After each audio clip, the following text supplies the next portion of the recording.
right, welcome to today's episode of Tomorrow's Leader, where we dive deep on all things leader related to leading yourself and leading others. I'm John Laurito, your host, with a fantastic guest on today, somebody who's been a friend of mine for almost a decade now, or over a decade, Kim Parker, who is in Northern Virginia area, and aside from being a friend of mine, is a fantastic leader, somebody who I've followed her career path, seen her accomplishments, and now is the Chief Administrative Officer for Applied Insight. So welcome to the show, Kim. Thanks. I'm really excited to be here and have an opportunity to talk about things that are important to me, such as leading through people. Yeah, well, So, you got a big audience out there all over the place in a lot of countries that want to hear what you have to say because you've really, and I mean that, I've seen you do some great things. I've followed you from a distance, and I know you've risen up different leadership ladders. Maybe, there's so much that I want to talk to you about, but maybe just for the benefit of the audience, why don't you share a little bit about not only what you do now, but what you've done, because you've really had your hands on a lot of different stuff. I mean, in terms of leading people and leading teams, I've been in large businesses, I've been in small businesses, I've led large teams, small teams, cross-functional teams, single function teams. It's kind of run the gambit. And I've done this through a lot of different kinds of scenarios, through M&As, divestitures, acquisitions, company splits, integrations, and all sorts of other restructures. So I've had a lot of opportunities to see kind of the best practice, at least in my mind, on how to really lead through people and get the best out of them. So I've had a lot of visibility into some of those different kinds of methods and some of those different kinds of processes over the Yeah. last 25 years, which Yeah. it hurts my head to think I've been doing this for that long. Time flies. So I want to get into leading through people and a few other things, but let me throw maybe an interesting question. You've been through so many different things, and as you're sharing that, I'm thinking, wow, that's most leaders are either with one organization or in one kind of situation for most of their career, and they kind of get used to it. You've you've experienced a lot of different challenges, a lot of different unique situations. What has been the biggest challenge? What do you think from a leadership standpoint? What's the biggest challenge that you've had to tackle, do you think? So I think so. I have only really worked at three companies, but one of the companies went through a lot of changes. So it's really like working at multiple companies. And I think when I worked for Leidos, we had a situation where we acquired a large portion of Lockheed Martin's business. So part of I think probably the most challenging position I've ever been in was managing through the integration of Lockheed Martin's contracts and subcontracts personnel coming on board to Leidos, getting them caught up on new processes, new procedures, new culture, and bringing them into the fold. Mm, So that in and of itself had a lot of nuances, and it helped me kind of identify how to build a, an organization that you were actually leading through people, because it was critical that we found a way to kind of pull them into the lightest way of doing business, but also making sure that they understood their own value and how they could contribute to the success of the organization. it's I see a lot of companies struggle with that, like the whole concept of a merger or an acquisition, and knowing when to let that company that you've acquired continue to operate in a really consistent way that they have, and let them kind of keep their own culture or everything the same and not really do much, or to bring them into your culture and really blend and make sure that it's all one. What's your perspective on that? I mean, is there a time where you just kind of let them stay and do their own and almost treat them as a separate company, or does that usually lead to problems down the road? Well, I think it depends on the strategy and the business model of what you're trying to do. There's some valid business reasons to keep acquisition or an entity separate. There could be legal issues, there could be all sorts of different things. I do believe that if you're acquiring a company to bolster your experience across the board, that is really critical that you figure out the right time to do the integration. And depending on the size of the integration and the risk associated with some of those integration activities, you want to be really mindful and thoughtful about the impacts on the employees and because you're buying the business, so you need to sustain that business too. So that there's a lot of factors that you have to consider. And I do think that each situation is going to have its own timeline. Each situation is going to have its own strategy. So I think it depends Yeah. um, on that particular situation. But I can say, even at Applied Insight, where I am now, we've had so many acquisitions where we've acquired other companies and kind of working through what that process looks like from the integration perspective, from the culture merging. Hmm. It's definitely a challenge, and it's definitely something you have to focus on how you're going to do that through the people that are in those roles and how you're going to get them to coalesce behind, you Hmm. know, a leader or a process, a team. Is it important? I mean, I think about that concept and beginning with the end in mind. I mean, how important is it for that leader or that company to say, okay, in 2 years or 3 years, here's how we want this to look and feel? And do most companies do a good job of that, or do they kind of? Do you see a lot of companies that just kind of wing it and they go into it and then kind of deal with the issues and the problems as they go? What do you think? So I think it's a combination of the two, honestly, because in any case, if you roll something out, you're going to have issues that you have to fix as you go. There's no point in trying to drive something to be perfect, Yeah. because it's never going to be perfect, and then you're always going to find things when you roll things out. I do believe that having a written plan and documenting what it is that you're trying to accomplish and sharing that with the team to as much extent in practicality as you can to get Hmm. everybody on the same page is critical. Hmm. I think this kind of plays into establishing like the overall culture of the team, setting your values, setting your goals, setting all that stuff in a written way that you can communicate with the team as well as the stakeholders. And that drives some of the ability to integrate in a more, I believe, in a more cohesive way.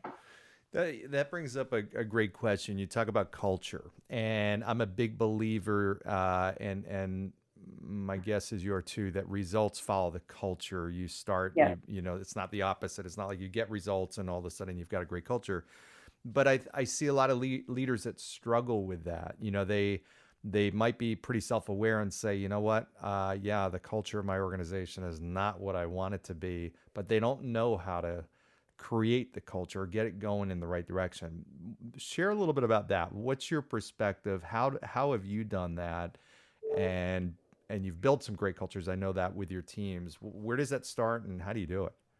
Oh, that's complicated. It is, but it's not.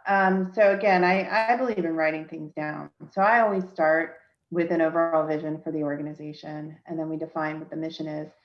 When I say mission, it's not the day to day, but it's the higher level plan for how you're going to accomplish things. And then um, I usually work with the team and the leaders to define what our values are. What do we value as an organization?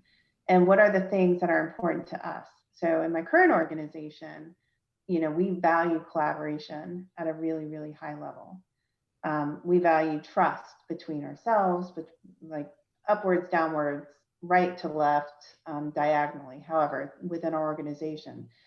Trust is a big thing. And then it's the other value is support and engagement and making sure that we're helping people grow and develop. So those are the primary values, and they're really critical in documenting too. Like I said, to make sure that not only internally people understand that, but also that the stakeholders understand what we're all about. Hmm. And especially right now with COVID and all the other things that are going on in the world, having those stated values really helps with decision making on the individual people that are in the team so that there's a cohesive kind of process for making decisions that we know collaboration is really important. So we're going to make decisions that promote that kind of collaboration Hmm. and things along those lines. So to me, having those stated, having those defined, and having them published and communicated really helps drive the culture and really helps get everybody on the same page so Hmm. that everyone knows what it's about. So if you've got somebody out there that's maybe listening to this and saying, geez, you know what, I don't even have, we haven't defined what our values are or anything like that. We've never gone through an exercise like that. They have a company that exists. I mean, how do they do that? Is that where the leader sits and creates the values and communicates them, or do they work together with their team and come up with shared values? What do you So think? the way that I've done it is I've come up with sort of like a draft, and then I pulse check it. So right now, the team that I'm leading leaders that lead people to execute the work. So I'm leading leaders to help them learn how to lead through others and kind of get that pushed down all the way down to the individual contributor level. So I think, you know, having a draft of what that is and bouncing it off them to make sure we're aligned, because there's nothing worse than having a set of values that the people that are supporting it can't get behind, Hmm. or that it's not important to them. So I think it's getting to what I think need to be our values, and then sort of revving through that with the team to make sure everybody's on the same page, Hmm. and to make sure that we're all aligned in terms of what that looks like. Hmm. And then it becomes part of our just standard expectation, and it's how we manage the team, how we manage our work, Hmm. and things along those lines. Well, it's great too because then you can also use it as a way to vet people out, to bring people into the organization, and if Exactly. they're not sharing or buying into the values of the organization, then that's not going to work. I mean, it's just plain and simple. That's going to lead to some kind of fallout at some point if there's not shared values. Well, and sometimes it's more of a conversation. And to me, another piece of leading through people is heavy on the communication side. So if there is a mismatch, why is there a mismatch? And then is there something you can do to recover that? Is there, some things, conversations? Is there something that's creating that misalignment?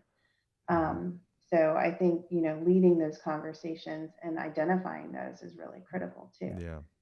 So, one of the things I'd love to talk about leading through other people. It is without a doubt, I think, one of the things that leaders struggle with a lot because many leaders are in their role because they've got part of what they are. They like control. they're very good at what they do. And then when it comes to building and scaling their organization or leading a larger organization, they've got to lead through other people. They tend to have trouble with it. What do you think? You've done it extremely well. I know that. What are the keys to it? How do you do that? And maybe some of the things that you've had challenges with that you kind of figured out. Okay, this didn't work, but this does. How do you do that? So I think, personally, I think what got you to a position of being a leader is not necessarily what's going to carry you to be able to lead a team in an effective way. So you've got to kind of understand your skill sets, and you've got to be honest with yourself to say, okay, this worked to get me where I am. Is it going to scale to your point?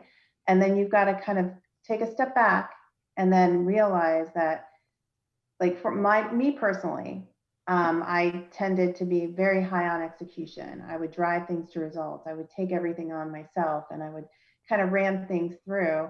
And that got me to a position where I was recognized as somebody who can execute. Then I started managing teams, and I realized very quickly that having that same kind of process or that same kind of approach drove everybody nuts because my expectations were too high. I was not giving the people that were reporting to me the authority to do the things that they needed to do. It created a lack of trust. It created a lot of dysfunction. And I had to actually really step back a second and say, okay, this worked for me when I was trying to climb up the ladder, so to speak, but it's not going to work when I'm dealing with other people who are also trying to figure out how to grow and how to learn and how to develop and create their own, leadership style and things along those lines. So to me, it was the recognition that what got me where I am is not what's going to take me to be a good leader Mm. for people and helping them grow and develop, which is Mm. now one of my passions is Yeah. helping people learn and grow. I love that. There's so much great stuff in your answer there.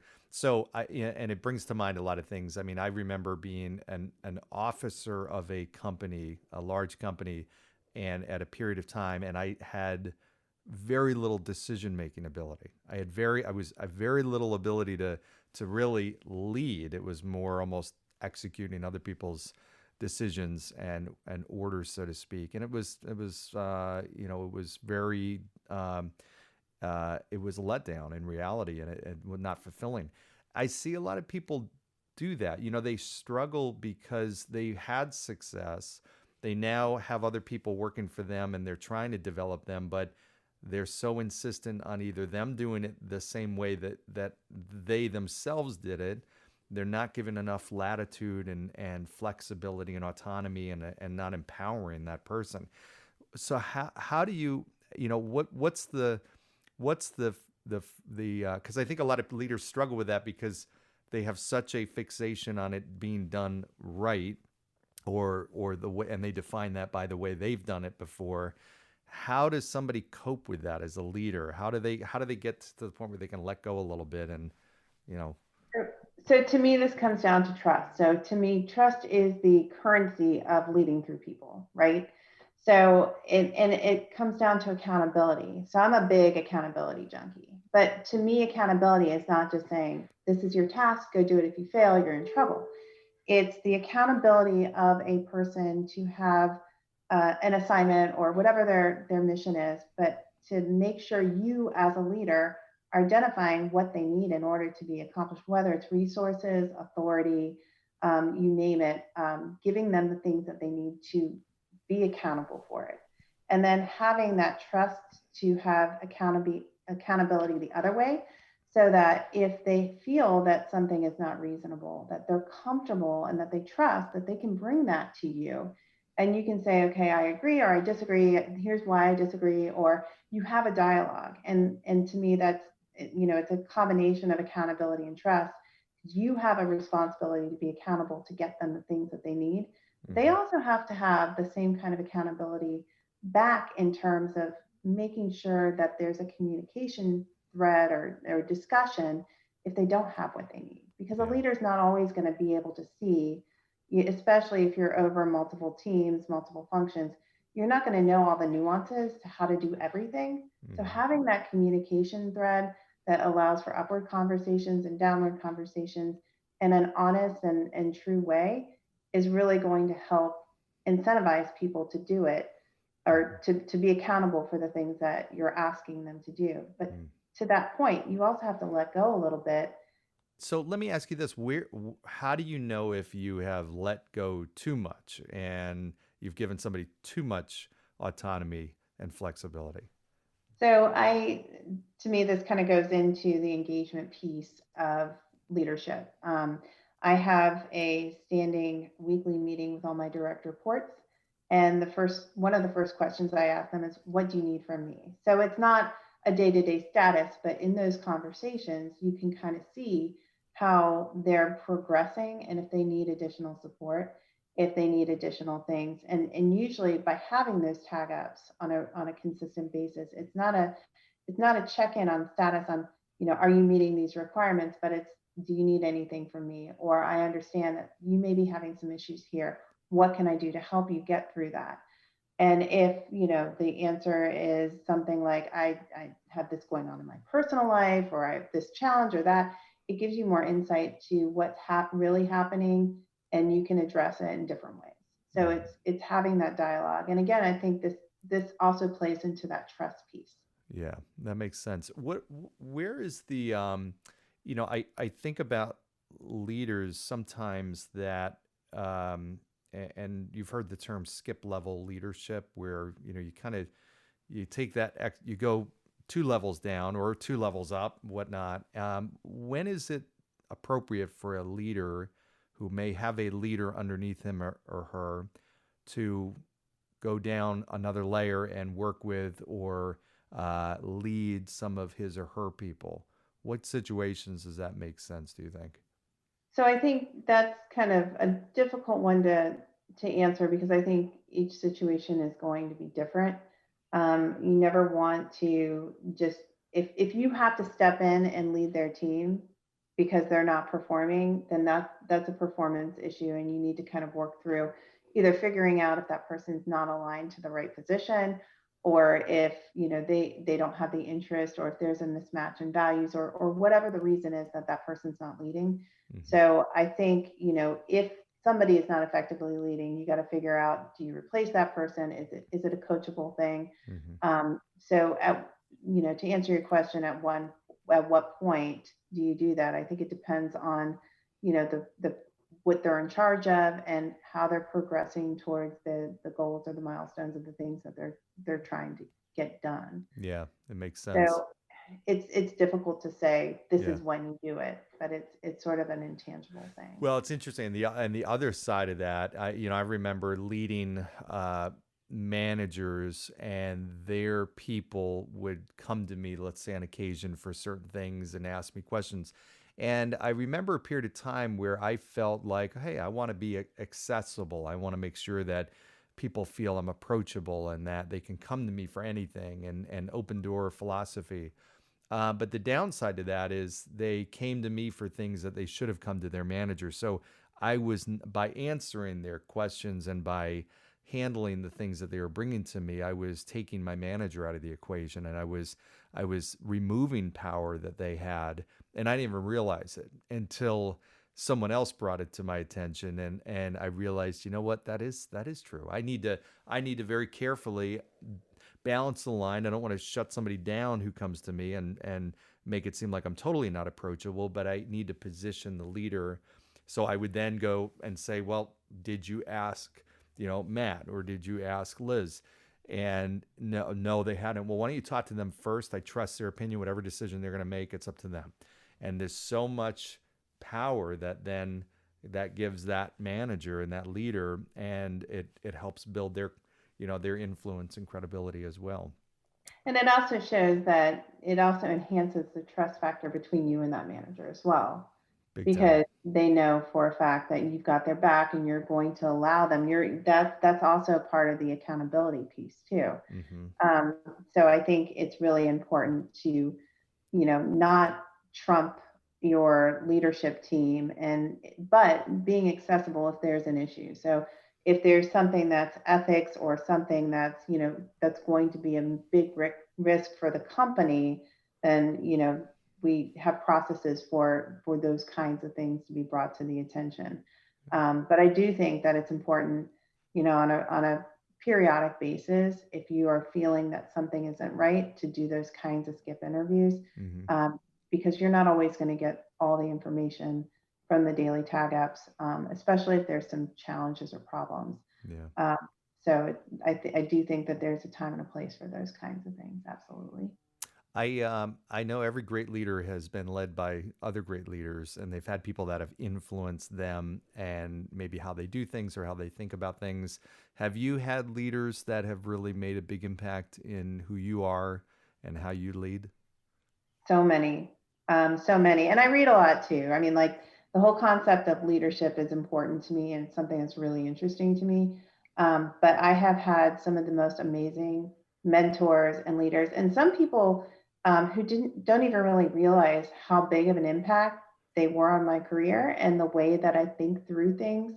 And that's always interesting when you kind of circle back with people, like, you really, by you doing X, Y, and Z, by you leading by example, and me understanding, and you modeling this behavior, you doing this, it really influenced my way of thinking and helped me really kind of form my own process, my own style for something based on what you did. Hmm. So you can find mentors in different places, but I've had informal mentors, I've had formal mentors, I've been through, a litany of leadership programs and things like that. But Hmm. I think mentors are incredibly important. Hmm. And you also have to kind of look out and pay attention to them. And that, I think, is part of being self aware, Hmm. which, as a leader, I think you need to be.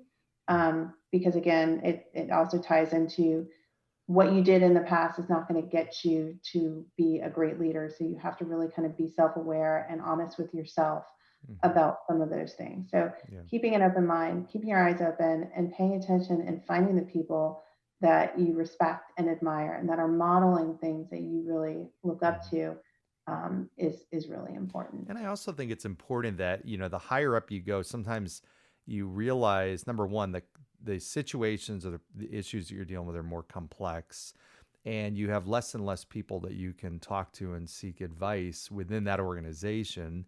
And every great leader needs people around him or her to bounce ideas off of and get thoughts and perspective, especially someone who's not biased or has emotions tied into the situation. And sometimes we just don't see the things, we have blind spots. And that I think is very valuable. Do you find that? I mean, do you find that do you tug on other people for advice in situations like that? And has that been proven to be helpful for you? Yes, all the time. And actually, even for people on my team that are in, subject matter area functions and things like that, I've been able to reach out to people that I've worked with in the past and say, hey, I've got this person, they might need a mentor. Do you have 30 minutes, Hmm. here or there that maybe they can reach out to you? And I found this to be true with them and also people at the same level with me in mentoring me. If you ask, more often than not, they're gonna take the chance to try to help somebody.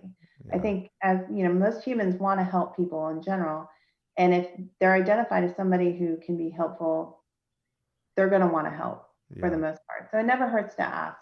And I've had some really great experiences finding mentors for people on my staff and people that have from people I've worked with in the past who Hmm. have been generous with their time and really want to, kind of pay it forward and help people grow. Yeah. So, I think it's so critical. I think that's one of the most valuable parts of developing as a leader. And you never get to a point where you've fully developed. I mean, it's a journey, it's not a destination. But correct. I think a lot of leaders lose sight of the fact that, I've always hired and had somebody that not as I've always had people that are mentors to me, but I've always also sought out people that I've contracted with to be a trusted advisor of mine because of that. There's so many times I can think of where I was really struggling with an answer or a decision, and that person was so great, and so it was almost so natural to them, and I'm like, wow, I didn't even think about that. And I'm on the other side now. I also coach executives and whatnot, and sometimes there's situations where they'll present a problem, and I'll say, okay, here's what, and the same thing. And they're like, wow, that's so. And I'm like, well, it's only because I'm not surrounded in the situation that you're in, and you're looking at it and all day long and thinking through it. And sometimes it just takes that fresh perspective. So I think a message to the audience out there is if you don't have somebody that you're working with and you really want to develop as a leader, you got to find somebody. The mentors are great, but also a trusted advisor that you bring into your business. Yeah, and I think, mentors are, like I said, people want to help. So you can probably get some really valuable insight and support for free. Hmm. So it's just a matter of asking. And it's something, they're not solving your problems, but they're Right. helping you think through how you need to solve your problems. And that's critical Yeah. and super important. And Absolutely. Yeah. I know we don't have a whole lot of time, but I want to touch on communication because I know you're great at it. You've certainly, I know that's important to you. I'd love to get your perspective on what are the keys to great communication? Why is it so important? And especially, and people may be watching this or listening down the road. We're now at the end, hopefully, of the pandemic, and we've lived through a really unique year. So share a little bit about what communication means to you and from a leadership standpoint, why it's so important. well, I think communication in general is a difficult one, in particular with it's not just the pandemic, but the state of the country and the political strife and all the stuff that's been going on lately, and making sure that you have an open channel of communication where you guys can have open conversations and be somewhat vulnerable in those conversations is critical. I also think because of the pandemic, it's really more important than ever. You've got people that are stuck at home. You don't know what their situation is. You need to make sure that they understand you're in their corner. And, you know, I really do genuinely care about the people on my team. I may not always like them that much, but I care about them. So I want to find out how they're doing and what's going on in their life and if they need anything, because sometimes they just need to have somebody reach out to them. So maintaining that open communication and making sure that everybody knows that you've got their best interest at heart is really important. I think that's so key. And yeah, And so I was just going to say, it kind of leads into this whole concept of making sure people have opportunities to grow and develop and things along those lines too. yeah. Uh, and making sure that they understand that to build that trust factor. hmm So how you've developed a lot of people, I know that, and you still do and continue, and that's a main priority of yours. How do you go about that? What are the important ingredients to a leader that really is a great developer of other people? So I'm going to foot stomp the trust thing because I think that's super crazy important. hmm But sitting down with people, understanding where their gaps are in their job and what they're doing. Not everybody's going to be perfect. Everybody's on a journey. Everybody's developing, and there's always going to be room for improvement. So having honest conversations in a safe sort of environment where it's not a punitive. It's not a you're not doing this, you're not doing that. It's understanding where those gaps are and finding solutions to bridge those gaps. Some cases, it would be finding a mentor for this person so that they can get certain insights and expertise in a certain area. Some cases, it might be a training course. Some cases, it might be a way to kind of expedite their experience in a certain area. Maybe it's cross functional training. So it's identifying the gaps and what their role is and what their role should be and where they could be the most successful, and then helping navigate through building and strengthening those areas that will help them continue to thrive. hmm And especially when you're doing this with leaders, it's a contagious thing. I've found that if you do it with them, they're going to do it with their direct reports and so on and so forth. So hmm you're building this culture of in professional enrichment and support that really it motivates people. It keeps the people loyal to the organization, and if it's part of the culture, I found that people want to be on the team hmm versus other teams. So it kind of breeds this whole hmm culture of development and growth. Absolutely. Well, it is without a doubt one of the most important things for keeping your top people. I mean, your top people, they need three things. They need to be growing. They need to feel like they're making an impact and as big of an impact as they can make, and they need to feel important and valued and recognized. And when you're developing people, that's hitting on all three of those. And that's the best developers of people are the ones that keep the best people and also attract more great people. So it's no surprise you've done that. Yeah. Well, this has been terrific. I know we're our time flew here, and we're short on time. But for those leaders out there, for those people that are maybe getting into leadership or in the early stages, you're somebody who, for a couple of decades, has had some great success. You've managed to make the right decisions. Certainly, you've, I'm sure, had, like everybody else, some setbacks, but you've really come a long way and you're making a huge impact out there. What advice would you give to the leaders that are at the early stages of their journey?